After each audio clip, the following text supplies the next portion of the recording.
I don't even know where to start with this. Every night. Every single night. At 2:17 in the morning, my daughter wakes up screaming. Not crying. Screaming. Same time. Every night. For 4 months now. Since that Thursday. She tells me she dreams about a black car. No driver. Smoke everywhere around her. And something in the back seat she can't look at, because every time she tries to turn her head, she just can't. I need someone to tell me what happened to my child. Because I don't know. And not knowing is killing me. Sarah is 16. She's not a difficult kid. Never has been. She calls me when she's running late. She doesn't talk to strangers. She follows the rules. She always has. That Thursday she had debate practice after school. It ran late. By the time it finished, the last bus was already gone and it was almost dark outside. She called me twice. Then her father. Then me again. Nobody picked up. After the third call went unanswered, she was alone. I didn't forget. That's the part that haunts me. I remembered that morning. I set a reminder. I promised myself I'd be there. When the emergency came in at the hospital, I did what I thought any parent would do. I sent a message to my husband and trusted that Sarah was covered. But he never saw it. And while I was saving someone else's child, mine was standing alone at a bus stop in the dark, waiting for a ride that was never coming. Every night since then, I've replayed that day in my head. Because the one time I was certain she was safe was the one time she wasn't. My daughter stood alone at that bus stop in the dark. And somewhere, something noticed. She told me the car didn't slow down gradually. It just stopped. Right in front of her. Suddenly. Like it had been sitting around the corner waiting for the right moment to pull up. The window came down. A woman leaned out. Gray hair. Soft face. Older, maybe 50, maybe more, Sarah couldn't really tell. She was wearing a pale blue dress. Her hands were on the steering wheel and they were very, very still. She didn't blink. She looked at Sarah like she knew her. Like she'd been looking for her. Sarah, she said. Not asking. Just saying it. My daughter stood up. Do I know you? The woman smiled. You were 4 years old the last time I saw you. You had 2 plates and a missing front tooth. You used to cry every time your mother left the room. Sarah said, her throat tightened immediately. Because it was true. Nobody outside our family would know something like that. Then the woman said she was called Grace Wilson. Said she used to work with me at King Luther Hospital. A long time ago. Come, Sarah. Get in. It's almost dark. Let me take you home. Sarah took a step back. She'd been taught her whole life, you do not get into a car with a stranger. It doesn't matter how nice they seem. It doesn't matter what they know about you. The woman tilted her head slightly. Your mother still lives at 114 Westbrook Drive, doesn't she? Sarah said she stopped breathing for a second. She has a scar on her left hand. She'll be worried about you. And Sarah stood there thinking, she knows where we live. She knows about the scar. She has to be Mom's friend. How else would she know all of this?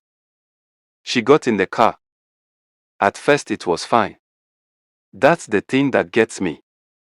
It started out completely fine. The woman was quiet. Calm. Eyes on the road. Sarah sat with her bag in her lap watching the streets go past and nothing felt wrong. Then the woman glanced over at her. You must be thirsty. Long day. She reached into the back seat, just normally, the way anyone would, and handed Sarah a small bottle of water. Sealed.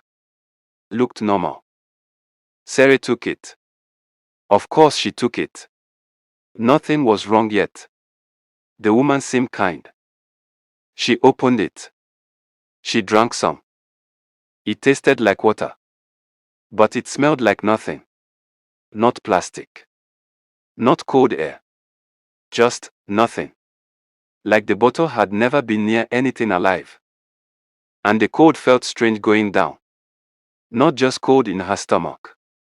Cold that spread. Into her chest. Into her arms. Like it was settling somewhere deep and planning to stay there. She put the bottle down. A few minutes passed. Then she shivered. The car had gotten cold. Really cold. Much colder than before. The woman noticed. Said there was a blanket in the back. And she reached back to get it. But her arm went too far. Sarah said she just sat there staring because the woman's arm stretched further than the seat allowed.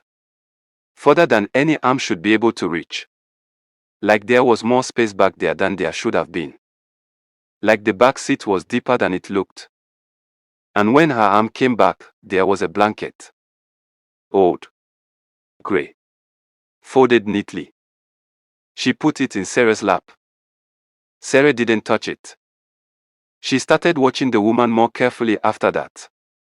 And that's when she noticed the woman never looked in the mirrors. Not once. Not at any junction. Not when she merged. She just stared straight ahead, hands on the wheel, with this faint smile like she was thinking about something far away. That's when things started to change. The windows beside her went dark. Not the windshield, just the ones next to her. Like whatever was happening wanted her to keep moving forward but stop looking sideways. Stop looking for a way out. She pressed her hand against the window. The cold went straight into her fingers. Not normal glass cold. The kind of cold that stays. She said it felt like pressing your hand against a gravestone.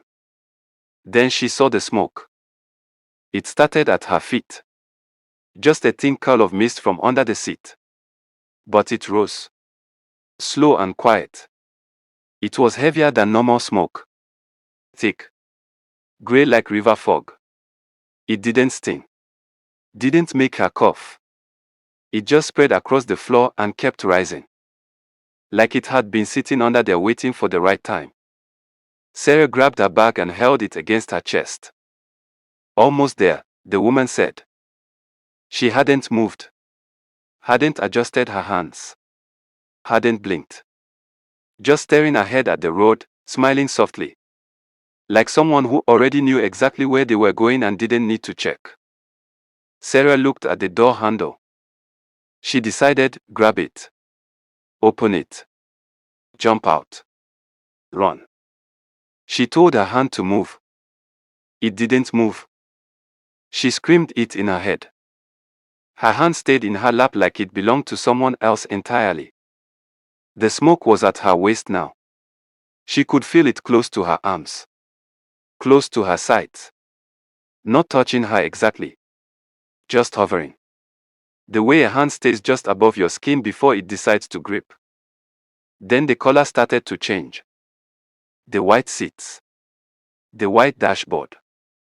The white ceiling. All of it began to darken. Not like shadows. Like something bleeding through the material from the other side.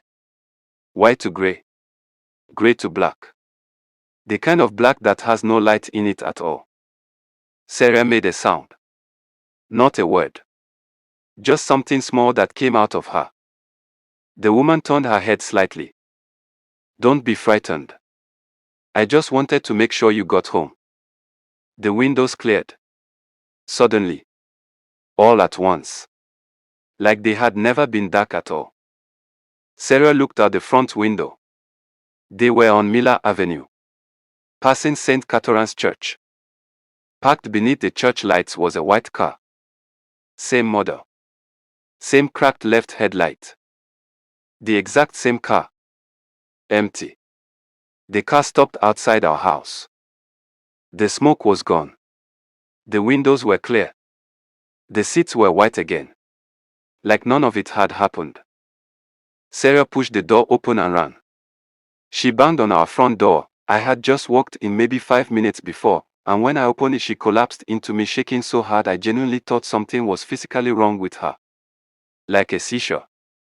I didn't know what was happening. I kept asking her, what happened? What happened? Talk to me, what happened? She pulled back and looked at me.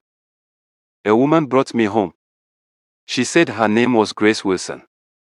She said she used to work with you at King Luther Hospital. I went completely still. She knew your name, Mom. The scar on your hand. Our address. Everything. I sat down on the floor right there. Because I did work at King Luther Hospital. Years ago. And Grace Wilson was real. Soft face. Gray hair. The kindest woman on that ward. She died 2 years ago. Heart failure. I went to the funeral. I stood at her graveside. In the rain. Sarah told me one more thing. Just before she got out of the car, the woman turned and looked at her. For a second, her face slipped. Not enough to reveal what was underneath. Just enough to prove there was something there. And she said, "Tell your mother I have been watching over this family for a long time. Not, I used to know your mother. Not, say hello from me.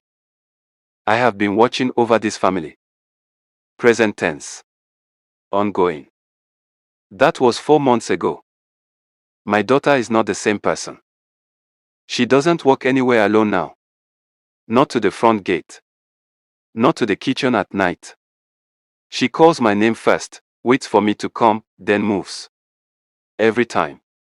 Without fail. She can't sleep in the dark. We leave lights on everywhere, her room, the hallway, the bathroom.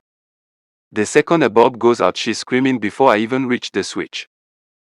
Every night at 2:17 a.m. she sits up. Breathing fast. Eyes open but not really here. She says she's back in the car. Black interior. No driver. Smoke rising around her. And then she hears breathing from the back seat. She says it wasn't human breathing. Wet. Heavy. Like something that has been holding its breath for a very long time and has finally decided to slowly let it out, right behind her ear. She can't turn to look. She just has to sit there and wait. She flinches when cars slow down near our house. She stopped eating properly. My daughter, my quiet, careful, obedient girl, is now afraid of everything. I buried Grace Wilson 2 years ago. So whatever brought my daughter home that night, it wasn't her. I threw that bottle away 4 times. Every morning, it was back on her bedside table. Same spot. Same bottle. This morning, it was half empty. Neither of us touched it. Tonight, before I go to bed, I'm going to throw it away again. And go to church to pray for my baby.